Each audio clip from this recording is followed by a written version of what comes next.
Riri arutwo marathie na mbere na kwihariria ni undu wa kigeranio gia KCPE na KCSE mweri wa gatatu mwaka uyu. Aciari oro udumwe na anyiti itemi nimoritio guikara makiaragiria arutwo kuona ni maranyitwo ni mirimu ya meciria na iria gicungiriria o gwika uru thiini wa igerio ici.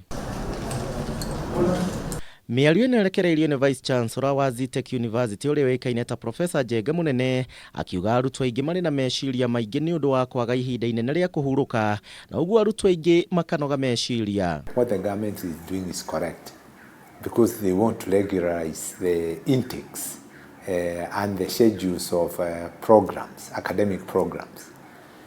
So this may create a little pressure, not a little, substantial pressure both for students and for teachers. Na kuona namba ya arutwo aria mararikia university na makaga mawira no guthira thi na mbere kiongererekaga, Munene ni oritie arutwo magicagura kothi magakoragwo na mwiciriria wa kothi o ene magihota kwiyandika mawira akimoria kweheria meciria ma kwandikagwo mawabici-ini.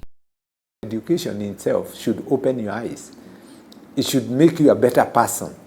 So if you did business administration, why don't you go and do transport business better than the person who is doing it the way he's doing it?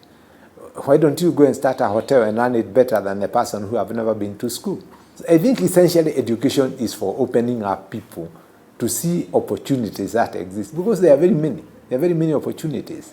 And there's no reason why anybody should say that they are idle.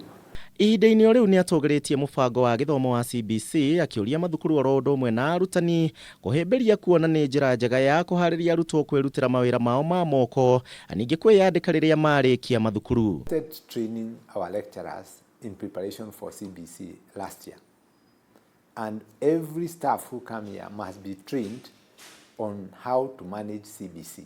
We are working with other organizations like CDAC to train people on practical approaches on how to handle CBC. CBC is a good curriculum. I think the only thing is that every new thing, men don't like changes, and therefore a new thing you always find resistance. And it is even yourself, if somebody changes the position of your bed, maybe it's a better position, but you don't like it.